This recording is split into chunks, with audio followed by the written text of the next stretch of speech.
Yeah. There he goes. Oh my God, look at that! Look at that toad! The squirmy worm is an effective and very deadly fly.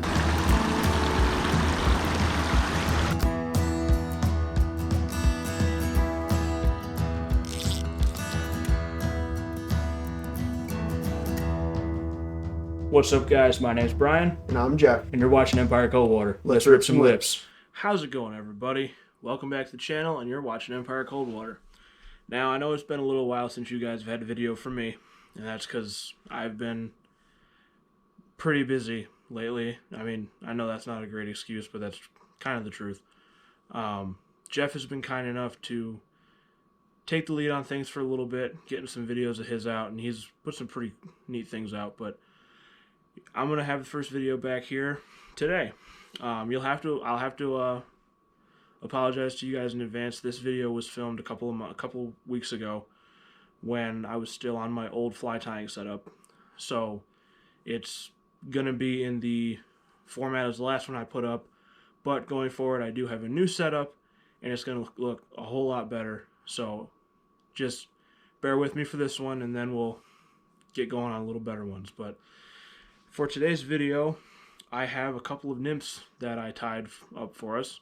One of them is a super easy tie, something you could use as something on the bottom underneath your high-low, or if you felt like it and it was a season you had time for it, you could tie the first one up and use it as an ice jig if you needed to. Second one is my take on a pheasant tail nymph, because not everyone has the money at times to get the pheasant tail itself, so I used feather from different part of the bird, and it still came out pretty good, and I can tell you I've caught some fish on it. So strap yourselves in, let's get to it. This video is brought to you in part by Upstate Excursions and by Black Dog Outdoor Sports.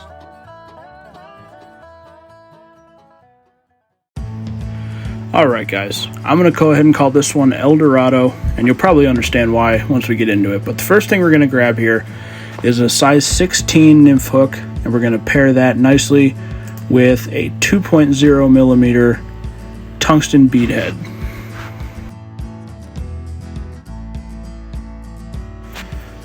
Next, we're going to grab a black thread, and we're going to go ahead and attach that right behind our bead, and we're going to start wrapping backwards until we get to where the curve of the hook starts, and then of course we're going to snip our tag end.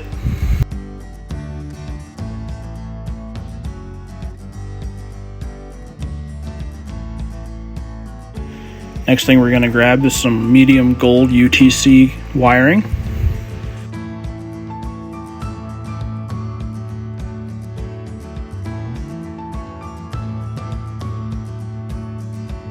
We'll grab a nice workable length of that, and then we'll go ahead and attach it to our hook, making sure to secure it tightly in place. And then what we're going to do is we're going to wrap all the way back up and stop right behind our bead. Now what we're going to do is going to be the majority of what this fly is. What we're going to do is we are going to wrap that medium UTC wire in closed spirals as close as we can get them up the vast majority of the body length of this fly. Now that that's done, we're going to take our thread with our left hand so that we are behind the wrapping, and we are going to take 2 or 3 collection wraps to get it in place.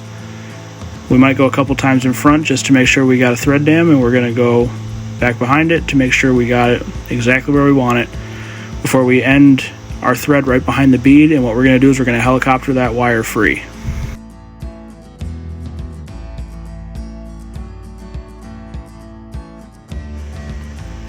Next thing that we're going to do is we're going to grab a peacock herl feather, and we're going to choose a single strand from that and snip it off as close to the feather as we can. We don't need a huge amount for this because it's a very small fly. And what we're going to do here is we're going to tie it in right behind our bead.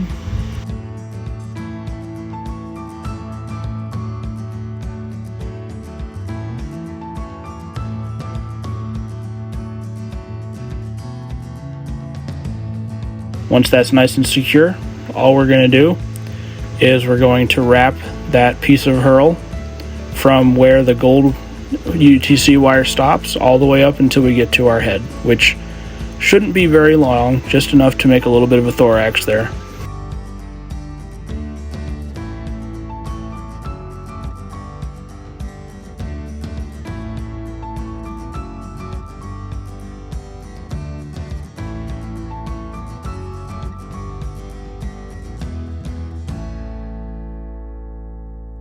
Once we reach the bead head, what we're going to do is we're going to take our thread and we're going to do a couple collection wraps to secure it in place.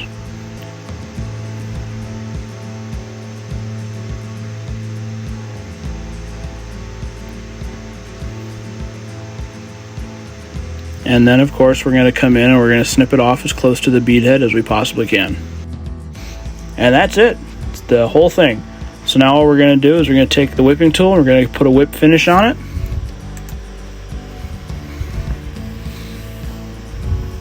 And that's that. All there is now is just put a little bit of cement behind the head and we're good to go. That is the entire fly.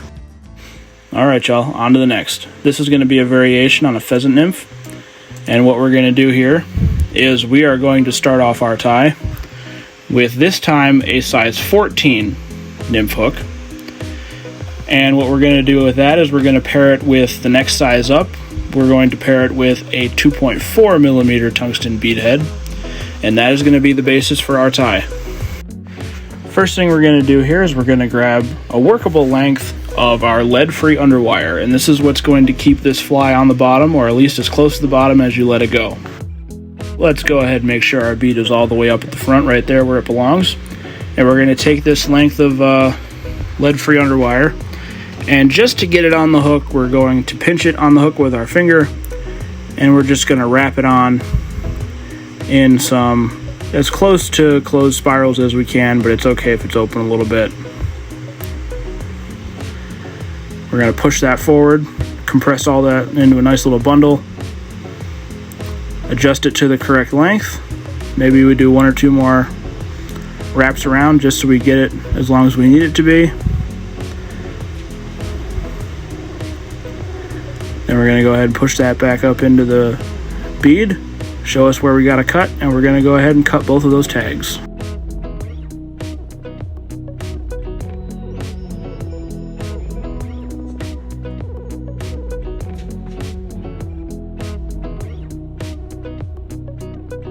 So like last time, we're going to start off with our black thread, but this time instead of right behind the bead, we are going to attach it directly behind our underwire. And we're just going to wrap enough so that we can get it attached, and then we're going to go ahead and cut that tag end.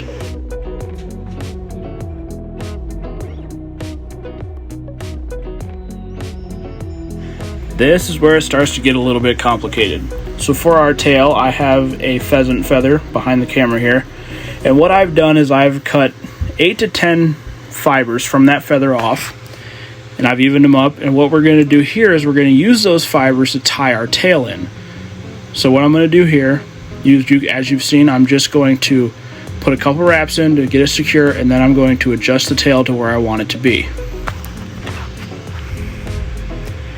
Once that's done, I'll wrap the tail in, and then what will end up happening is I'll cut off the tag on the side nearest to the bead.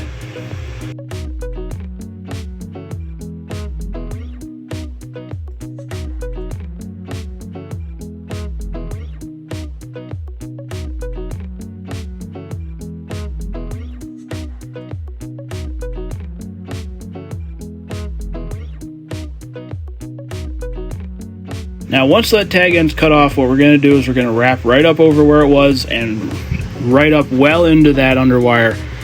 Not all the way, but a little ways into it. And you just see I'm wrapping and wrapping and wrapping because we got to create as even of a thread base as we can so that our body doesn't look all janky and weird.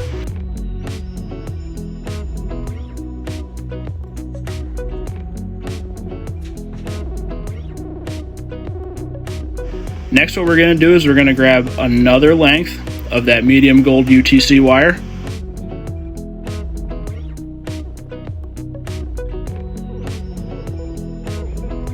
And taking that length of UTC wire, what I'm going to do is I am going to put it right up to the back side of the underwire and then I'm going to wrap it in nice and tight, making sure to cover up the entire wire so that it's not showing anywhere underneath the body.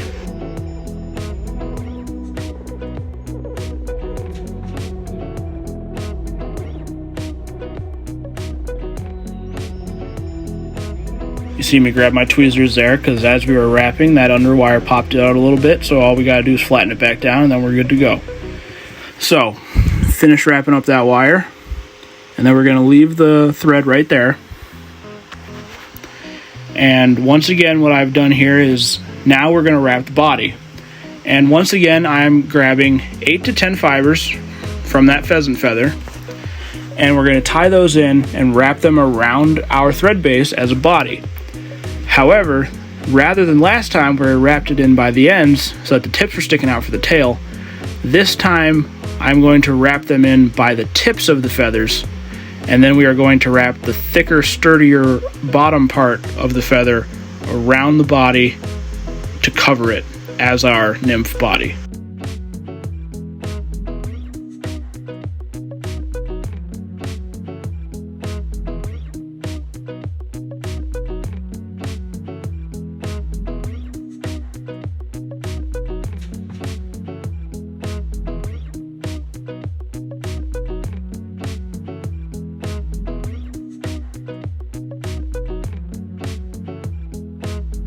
I'm just going to take my thread after I've got those, this feels like I got those secured, and then I'm just going to wrap all the way up to where I'm going to be finished, which is right about halfway up the underwire. And now comes the trickiest part of this. So now we have to wrap all those feather threads around the body of the fly, and I'm going to use my smaller hackle pliers to do this. This is not a process that you're just going to pick up right away. It is very cumbersome and very tedious to learn how to do this and not break your feathers off. So anyone that gives this a try, I just would ask that you be patient, because this isn't going to work on your first try. I've done this a bunch of times, and that's how I've gotten this to work first try now.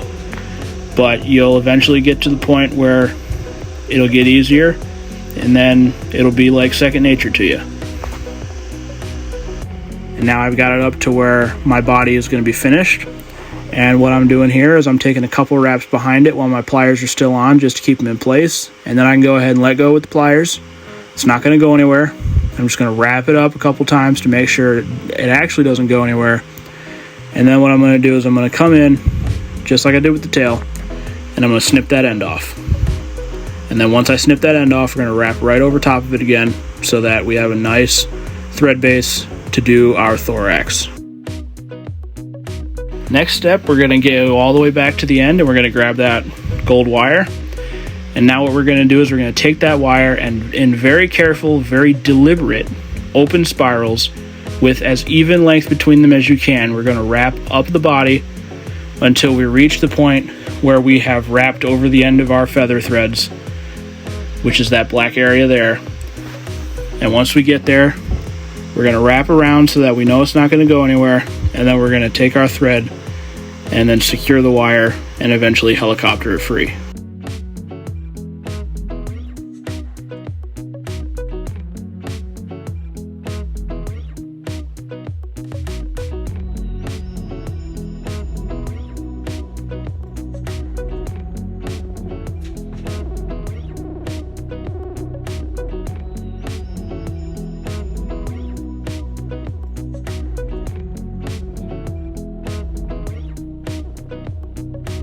As you can see, I tried to helicopter from the bottom there. Didn't quite work. It's not a big deal. All I'm going to do is I'm going to take it up to the top, re-wrap it in, secure it, and then I'll helicopter it off the top, and just like that, it comes right off.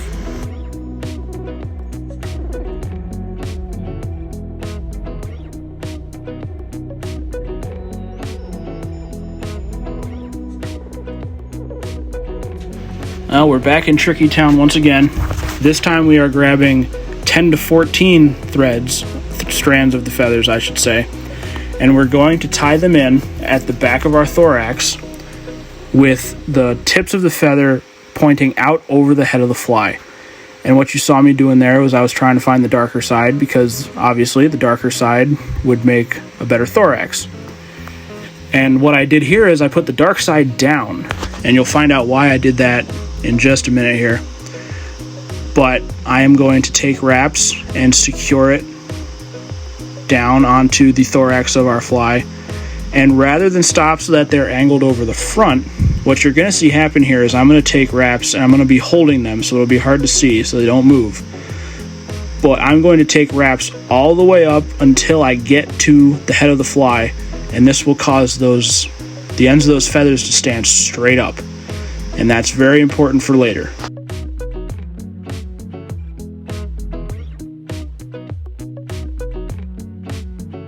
And once again, we're going to go back to our peacock herl. We're going to grab one strand from that. And we're not going to cut or move anything. We're just going to grab that strand, and we are going to tie it in right at the thorax.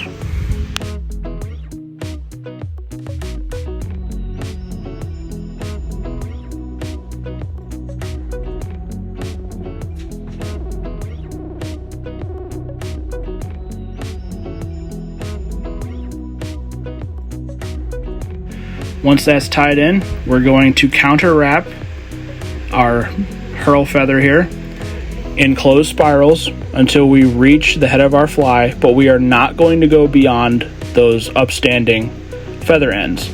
We're going to stop right before them, like so, and then we will take our bobbin and we will do a couple of collection wraps to get that feather nice and secure, and then we will cut the end of it off as close to the body as we can without cutting off our feather ends, because those are important for later.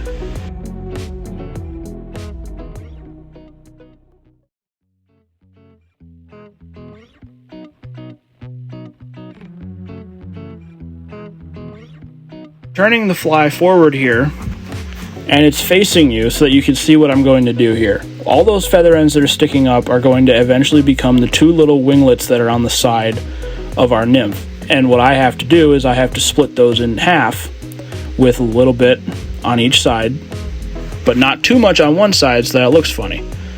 So I turn it towards me, split it with my little pick there, and I pull them down so that they are not standing straight up anymore. They are off to the side. And the reason I've done that is because now we are going to create our nymph's wing case. And in order to do that, I'm going to grab my pliers so that I don't lose any fibers. And you can see now I fold the back side of that feather thread, those feather threads, over the head of the fly. And that is the reason that I put them dark side down. Because by putting them dark side down, when I flipped it over, it would be the dark side up and it would look better. So now I take a wrap or two to get that collected behind the head of the fly, and then I'm just going to wrap it into place while pulling back on those fibers that were initially at the front. By doing that, they will face backwards and they will look like little legs or little winglets, and then it will create a situation where, as you can see there, I just snip off the front and just wrap it in.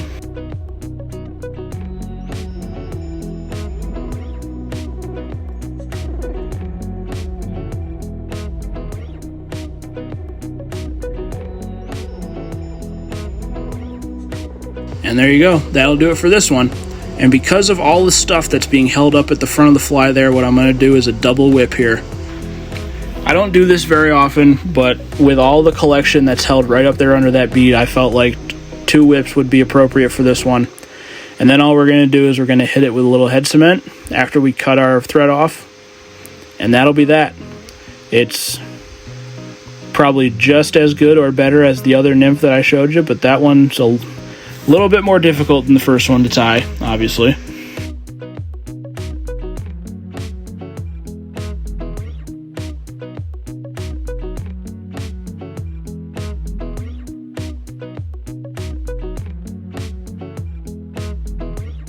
You can see me going in with my scissors here, and all I'm doing there is I'm just taking off any loose strands and evening stuff up a little bit, because we don't want those little leg things to be too long, because then it won't look right. So, we'll just trim maybe 1/8 of an inch off them so that they're the right length. And then, like I said, we'll hit it with some head cement, and then that'll be it. That's the fly.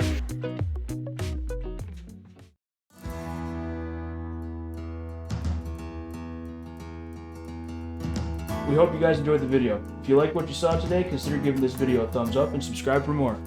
Thanks for hanging out with us, and we'll see you next time. Until then, tight lines, everybody.